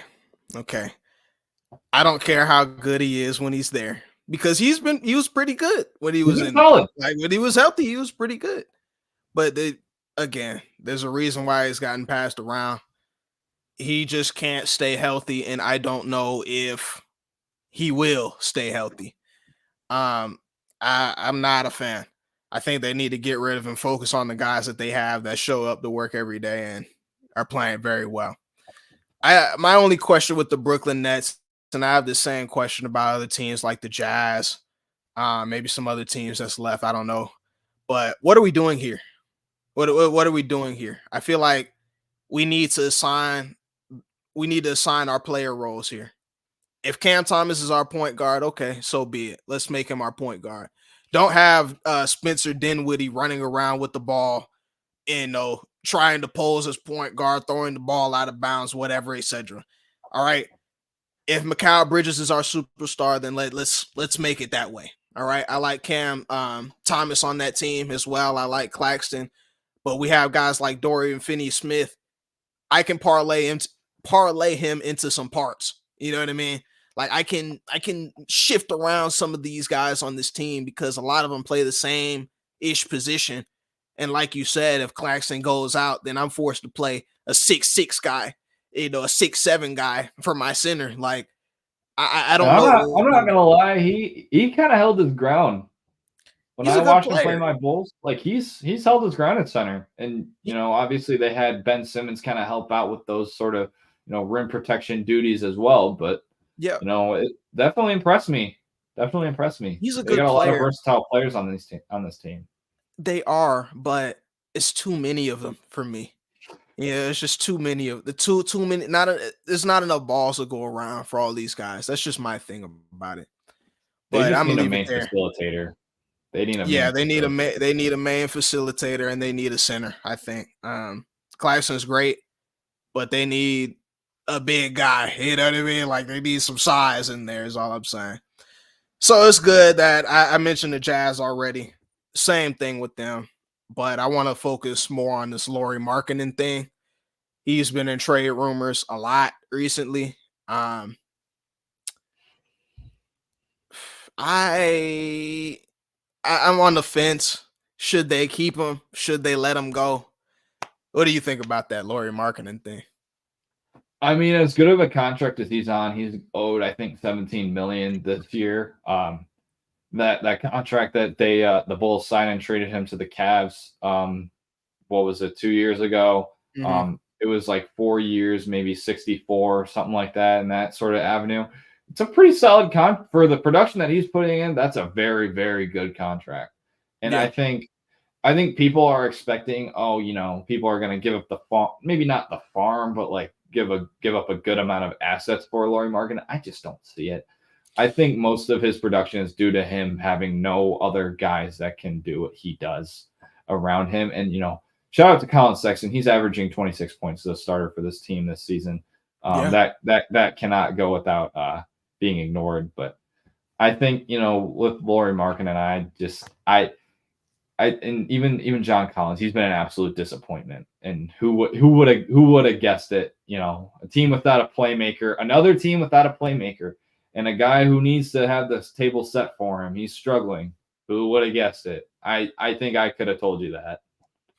And I think John Collins wasn't that good with a playmaker and Trae Young. Like Trae Young, he's a willing bastard, but like we had to get rid of him in a hurry. Same thing. Shout out to my guy Walt Kessler down there went to my high school. He's holding his own at that traditional center position. But again, I asked the same question. What are we doing, guys? Are we in rebuild mode, or are we, gonna hail Lauri Markkinen as this our all-star and try and make a play in? What are we doing? And in thinking about it, I think we just need to do a hard reset. We have players, we have talent, but they're looking for like 5 picks for Lauri Markkinen. That's a hefty load if they can get that. I don't think so. What I mean? I don't know who does it. I don't know who does it, but that's a lot. If they can do that, I say, all right, let's go into full rebuild mode. Get the picks. They also got Keontae George over there, who's killing. He's a great player as well. I saw him summer league this year. They just need the hard reset. Just hard reset it. It's obviously not working. And see what we can do. New Orleans Pelicans. So we got 6 teams left after this. All right. So let's go with the Pelicans. What do we like? What do we dislike out of that squad? Honestly, I mean, they got a few role players that I do really like over there. I love Herb Jones. As far as Trey Murphy, absolutely. I think he is back. He just got back recently. Yep. He's another dude that I really like on this team. Center, I just don't think Jonas Valanciunas is the answer next to Zion. He's a great interior presence. He'll get you points in the paint. He'll go out there, splash a few threes down here and there, but I still just don't think he's the center that you want to put next to a guy like Zion Williamson. And at this rate, there's some rumors about Zion, Brandon Ingram getting traded too. I think it's definitely warranted. Yep. What sort of direction are we going to go? Maybe CJ McCollum being traded as well. I don't know. I think there's a lot of uncertainty surrounding this team. I think there's some things to be excited about, but I also think we'll just have to see how this plays out. So I have Zion and Brandon Ingram both at around 23 points per game. I put 16 and 11 right now. I think they're just having an identity crisis with that team. Like, I like defined roles on a basketball team, especially a young one. So is Brandon Ingram the guy, or is Zion Williamson the guy? Like, I really couldn't tell you right now based on what's transpired over the past couple years. We've had the injuries, etc. they've got to carve out the roles, carve out an identity for themselves, and let's roll. I mean, they have the talent, but they just all got to buy into whatever that system is, in I my don't think you opinion. could have said it any better. Yeah. We'll see though. We'll see though. They have promise. Um, Toronto Raptors.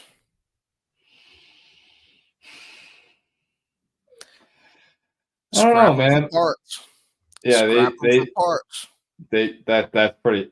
that's pretty much all I gotta say. I mean, OG Anunoby's Pascal Siakam. I think they're just delaying the inevitable at this point. You know, coming from a fan of a team that has to do the same thing, and I think they could really get some very solid pieces for Siakam. They can get some pieces for OG Anunoby. You know, Gary Trent Jr. too. Even they got a good solid foundation. They got Scotty Barnes. They're not really asking that much out of Dennis Schroeder up there. How do you feel about Scotty Barnes right now? I think he's having a little bit of a comeback year after a sophomore slump last season. Kind of went a little bit under the radar, but I think now he's kind of rehabilitated himself a little bit. I think I would like to see them experiment with him more at point guard. Personally, I don't know if that will be what he is. I'm not of the believer that is what he is, but I mean, you don't really have that much to play for anyway. You might as well try it out and see what you could do with it. I've got him at 20 points, 9 rebounds, 6 assists. I'm not a fan. I'm just gonna keep it real. I'm really not a fan of Scotty Barnes. I know he won Rookie of the Year. I call him like a baby Giannis. Okay. And the problem with a baby Giannis is that he can't shoot and he's not gonna finish as well as 7 foot big Giannis. You know what I'm saying? He's got no bag outside of driving to the paint and kind of kicking it out to open shooters. That's pretty much it. I mean, no type of bag. Very herky jerky, very I won't call the man uncoordinated, but he's not very fluid in his movements. I am not a huge fan, but I'll say this though: the way they're going, I guess you make him your franchise tag. See what he can do as the number one guy. Without a Siakam influence, without other guys around, we might as well see what you got with him. I don't know. Next team is your Bulls. So go ahead and take the floor. Where are we at right now? Alrighty, well, let's see. So the last 8 games, they've been on absolute, I wouldn't say tear. They went 5-3, but I think they've looked pretty good. Kobe White has looked nothing short of spectacular. Yes, yeah. He's been averaging 25.6 points, 6.5 assists, and 6.3 rebounds in that span. He's looked really great playing off a guy like DeMar DeRozan, but I mean, if he's not there, if he gets traded, I mean, like, are we gonna count on these young guys to sustain that sort of aggressiveness, that great play? You got Patrick Williams playing some pretty good basketball, Ayo Dosunmu playing some really good basketball, all while Zach LaVine has been hurt. That trade for him is looking pretty inevitable at this point. We'll just have to see if they need to get rid of him. All I'm asking for, and if you're a member of the Chicago Bulls front office, let me tell you this right now: please do not trade for role players. We want young players. We want picks. Please do not mess this up. I'm asking you that right now. Okay. But again though, you just told me, like, we've seen this team with DeMar out, we've seen this team with Zach LaVine out, and they're not bad. I mean, I think it could be much worse, considering how much we think they rely on the scoring and the abilities of Zach and DeMar DeRozan. I think you if you can go get, I know you wouldn't take Lauri Markkanen back. You know what I mean? I know y'all wouldn't take him back, but I'm just saying. I think what I'm trying to say is, I think you guys could parlay Zach LaVine maybe and DeMar DeRozan into a serviceable team. Like I feel like you could create a team surrounded by some players that you can get from for those guys. I don't know if I'd press hard rebuild, maybe half rebuild, and see what you got. That's me. I think we got to see first. I think you got to get Levine out of there. Maybe Yeah. see what I have trouble with saying. Okay, I want picks. Like you could get like some, I guess maybe like a serviceable veteran and picks. Like I'm cool with that, but I don't think it's gonna last very long past this season. Really, I just Yeah. don't. Yeah. I don't know. I don't think Billy Donovan's the guy. Although he has looked really good, he's made the adjustments that needed to be made. You need to take a guy should be taken out. He's been quick to do so. He's been, he's coaching for his job right now. Yeah. And a lot of this doesn't really fall on him, I don't think, at this point. Um, I think he deserves some of the blame, but he doesn't deserve of like a course. majority. Of course. He's a pretty good coach. I'm sure his tenure is pretty good as a head coach. I don't know. Like I really think I don't know, Joey. I really don't know because they moved. I don't even know what I'm saying. They kind of moved me when they were able to put in some good effort with those guys out. You got a lot of guys like you mentioned, Kobe White, Caruso, Patrick Williams. These guys still want to play. They still have pride as basketball players, and I don't think that they're willing to. They might be willing to go somewhere else, I guess, but they're not willing to just lay down, and say, "Oh, woe is me." This is a terrible situation, Yeah, and we're just gonna let this thing fall through. and over that run too. They beat the Bucks. They Yeah. lost to them another game in overtime. They just got beat on a buzzer beater by Jimmy Butler the other day. Saw that. They lost to the Nuggets.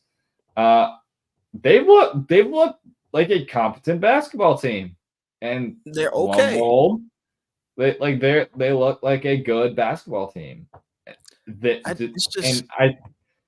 don't it's have gonna a high depend. ceiling, regardless, but It's gonna depend on what you can get for Zach LaVine. What's the available packages? Like, what can we do?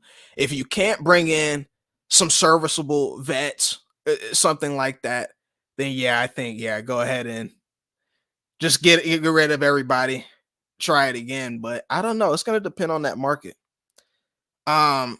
All right. Okay. So we got the Pacers, Lakers, Pistons, Magic. Okay. Pacers, Lakers, Pistons, Magic. Pacers, obviously Halliburton, he's playing very well. That team just doesn't play any defense. no. I believe they're second worst in defense. Let me double check they're that. Yeah, down there for sure. they're third worst in defensive rating. Yeah, they're really bad. It's gonna be hard to win games that way. I know we want to hype up the Halliburton thing, and like I said, he's playing well. We talk about got guards that don't play defense. Halliburton is one of them. Okay, let me just go on the record with that. So hey, I don't know. Exciting young team.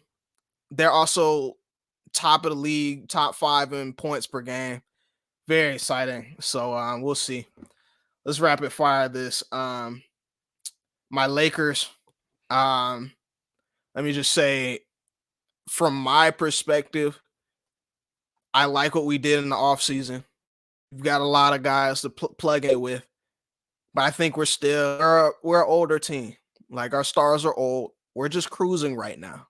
All right, we're just trying to get a nice position in that playoff race. We're gonna have to win some more games, of course, but we're just gonna try and get to that nice position and then go all out in the playoffs. That's what I think we're doing right now. Anything about my Lakers?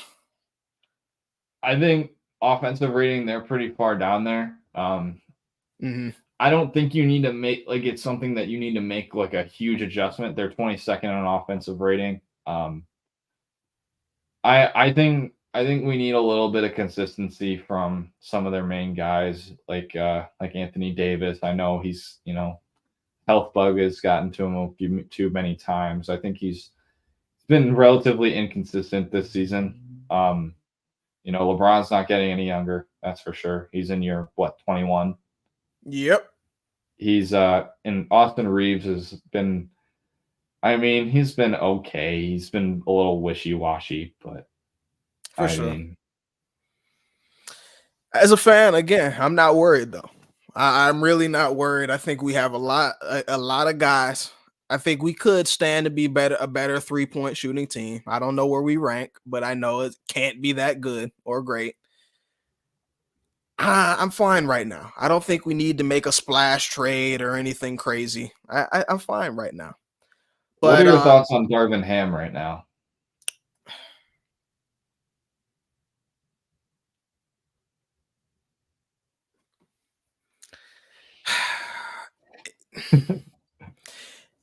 It's not. I'm not high on him. I'm not incredibly low on him.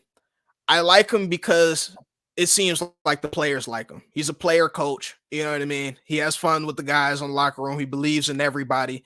He gives guys a chance to make a name for themselves. Like this Cam Reddish thing, I never would have thought he would be starting for my team at all this year. But Darvin Ham, he put him in the lineup and he said, all right, you're doing well on defense. We're going to keep playing you. We're going to keep playing you, see what we got out of you. And Cam's shown that he can be, a great perimeter defender, 3-and-D type of guy.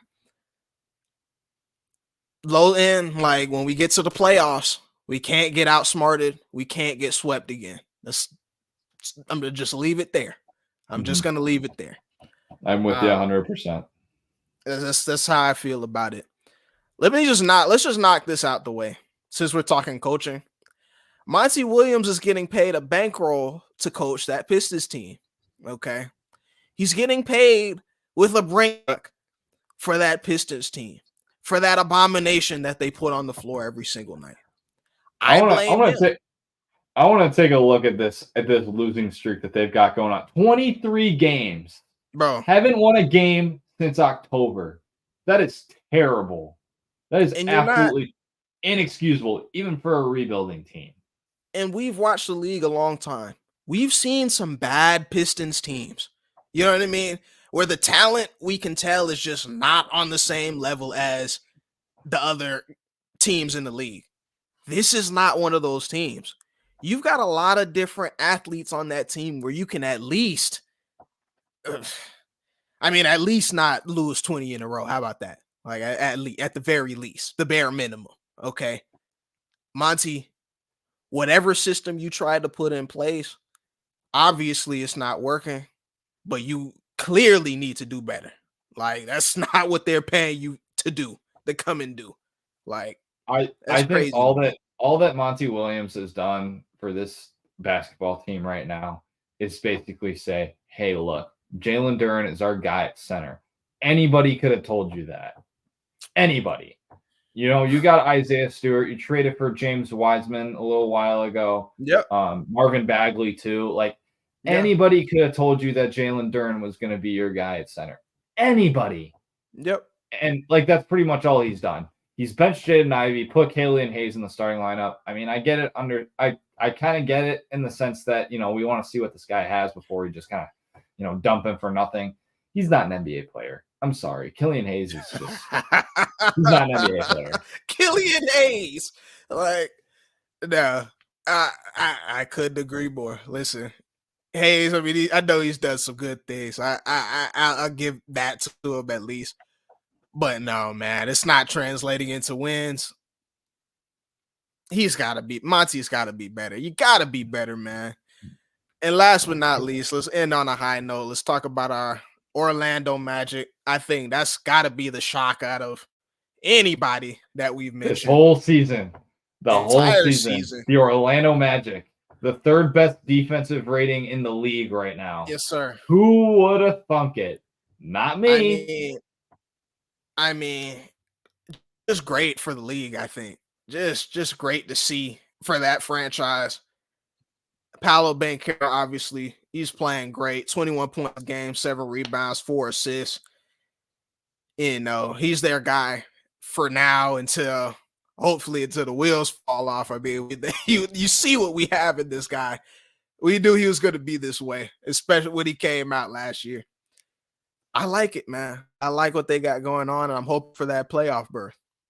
I love what I'm seeing. I think they still get a little bit of a logjam in their guard position. You know, you got a lot of talented guards. You know, you got Jalen Suggs, you got Markelle Fultz, you got Cole Anthony. You just drafted Anthony Black this past draft, who's looked pretty solid so far. Yeah.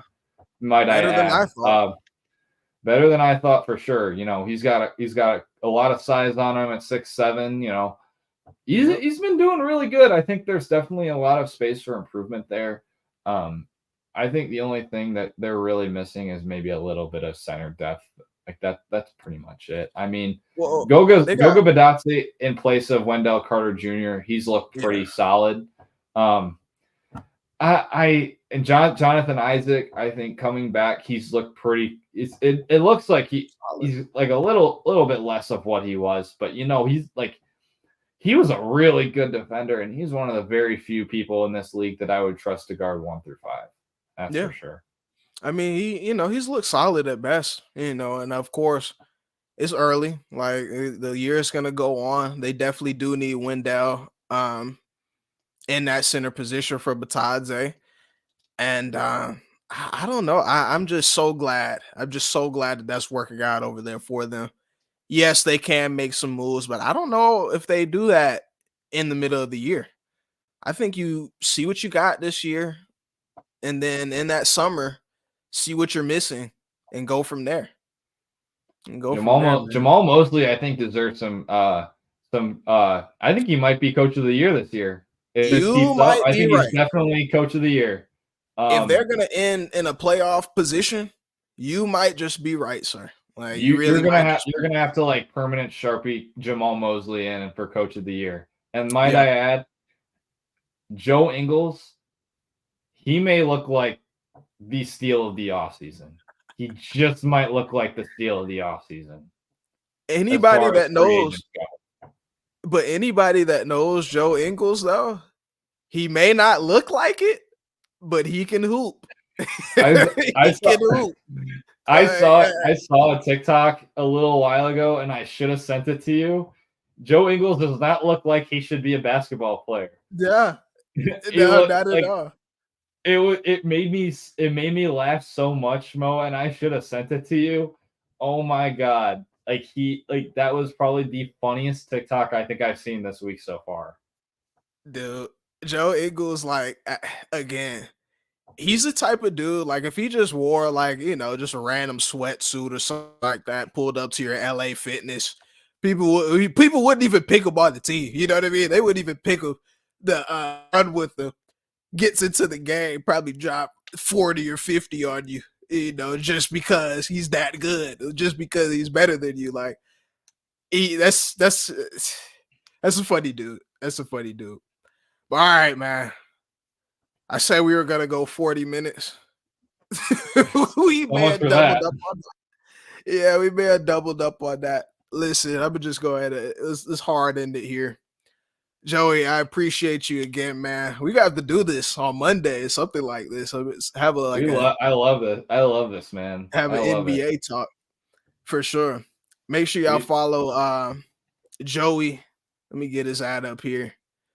Yeah, make sure y'all follow Joey on Instagram, and also follow us on all social media at Take 5 Pod. We're gonna be on all social media platforms: YouTube, Facebook, Instagram, TikTok, the whole bit. We're going to be coming out with daily content, and we go live every week. So tomorrow we're going to have our Take Tuesday, 7 p.m. It's going to be on X Spaces, open discussion. Anybody that wants to join, pull up. All right. Joey, appreciate you, man. We out of here. Thank you as always, man.